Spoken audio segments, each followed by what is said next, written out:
الله وأهلا وسهلا، وننتظر الرد من الشيخ ضاوي.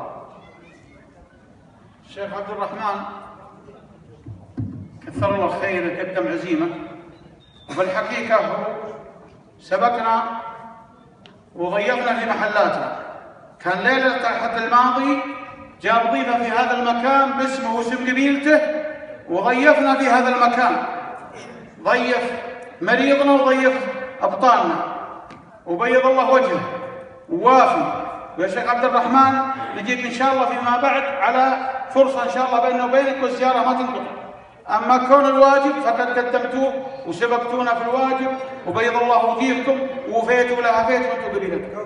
تستاهلون أكثر، تستاهلون أكثر، الله يبيض وجيهكم، ولكن نبي الموعد مثل ما أعطيناكم موعد. أبشر، لكن ما نقدر الآن، احنا جينا مع الحاضرين ذولا كلهم، لو دعنا ذولا كلهم كل واحد انقلب أبوه. عندنا ذاك الليل يا شيخ ضاوي سبقتنا قبل العشاء، ولو درينا